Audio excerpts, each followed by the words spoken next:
Welcome to a new series that I'm trying to do every month now, from now on. I plan to have it coming out on the first Monday of every month, and what it will be about is what games I played over the last month outside of the games that I post here on my YouTube channel. I think that this series will be good for both showing what games can be potentially put up onto the channel in the future if you guys want it. It'll also work as a bit of a gaming diary for myself so I can look back and just see what I've played. And it'll also kind of function as me just reviewing games in general. I'll probably talk about why I spend as much time as I did playing these games.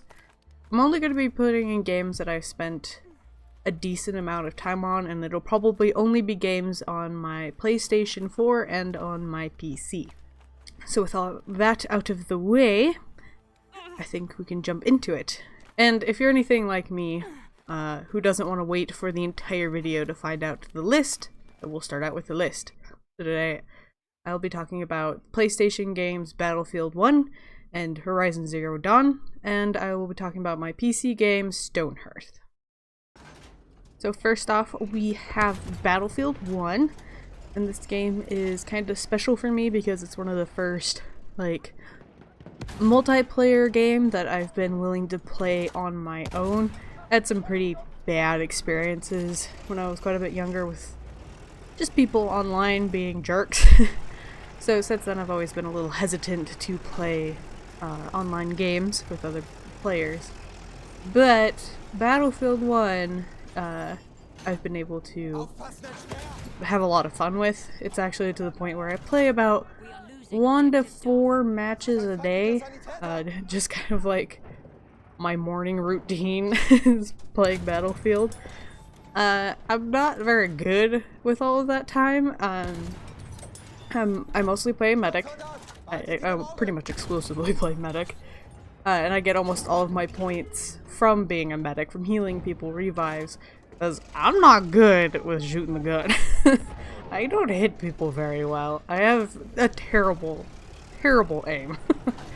So, most of my points, which is what I like about this game, it's a first-person shooter, but you can get so many points and still be in the top, 10, and have a pretty low score, like a low kill ratio, and still do well.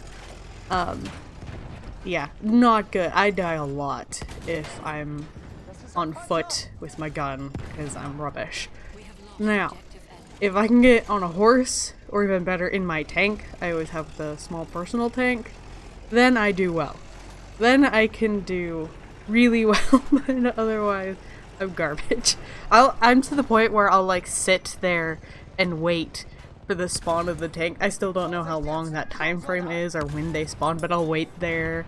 I'll give myself a couple minutes of waiting and staring at the screen, kind of keeping an eye on what's going on, waiting for the tank, if I can help it, to wait for it to spawn. I will still, if something's getting a point's being taken that I think I can help deal with, then I'll go in. But then I'm extra bitter if I then die, come out, and see 2 tanks coming off. If I just waited seconds longer, I would have had my tank, but no!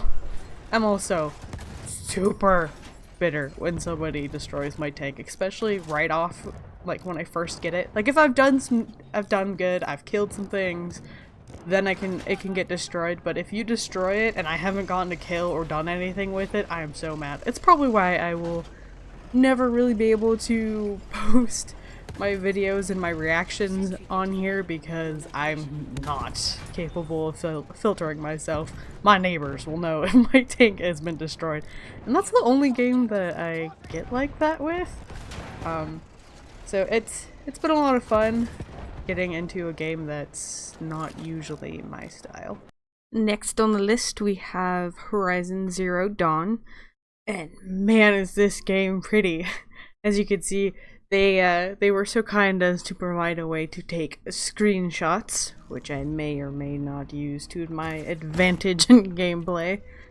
But besides the point, I love this game. I've spent so much time playing this game.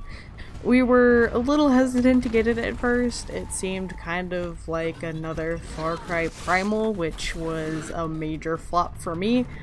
But it didn't take long for us to get around to getting it, and man, am I glad we did. I have so much fun with this game. There's a lot you can do. There's obviously the main quest line, which is, I love the story so far. I haven't finished it, just because I'm really bad at finishing games. They have, like, side quests, and then they have even, like, I think they're called errands or something like that. So there's, like, 3 types of quest lines, and, like, I guess they could get repetitive if you just dedicated to, alright, I'm just gonna do every single errand that I have, but for the most part, there's so much you can be doing at any point. If you get bored of, you know, doing the main quest line, which I can't imagine, you can go do a side quest, or you could do some of the challenges, because they've got challenges all over map, and man, are they challenging! So the fighting has a way of making you feel so epic once you get a hang of it. At the beginning, it's a bit hard, and the machine can be a bit tough. But once you get yourself going, you feel so cool.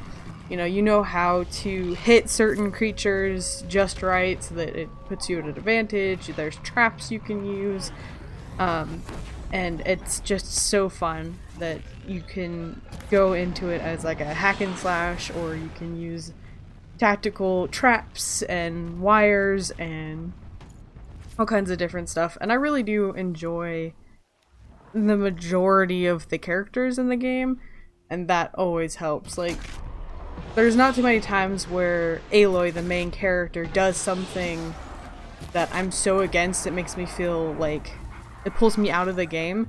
There's only like one time that she's like that, but for the most part, I can get behind what she's doing, and I'm comfortable with, following what she's doing, and I just, this game, I highly recommend it to anyone who's into this kind of genre of a game.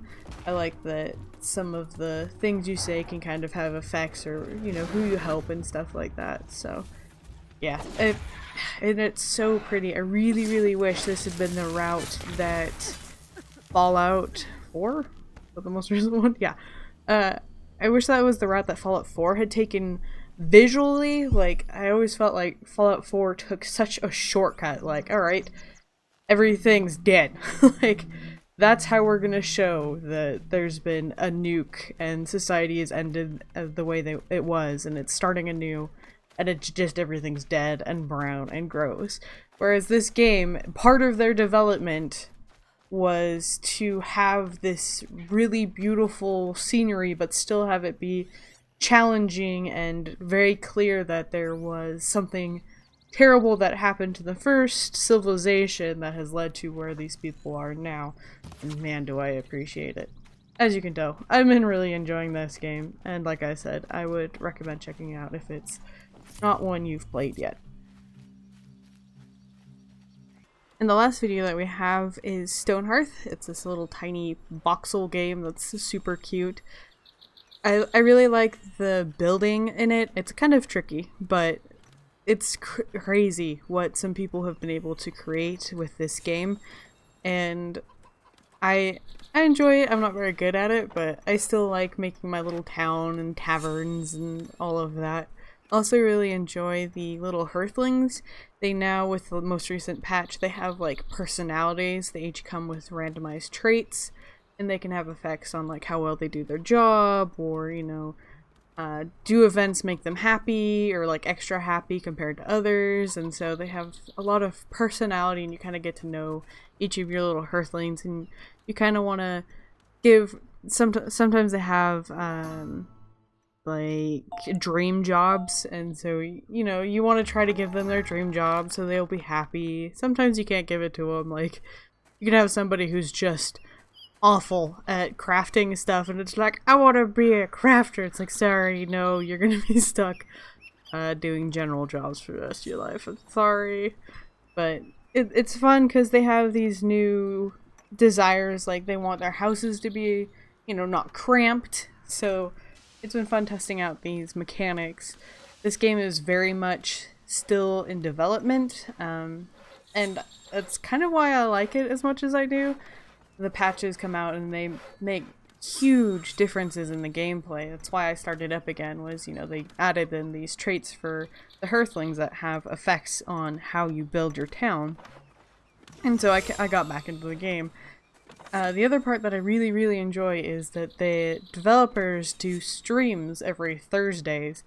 They have different members of the team, from artists to programmers. They get the opinion of the people who will join the stream, and this will have often actual effects that you can see in the gameplay. Like, you can tell the artist, you know, I think this might be a good idea, and then she'll look at it and try it out, and then sometimes you see it in the next patch, and it's a lot of fun to know that you're directly having effect.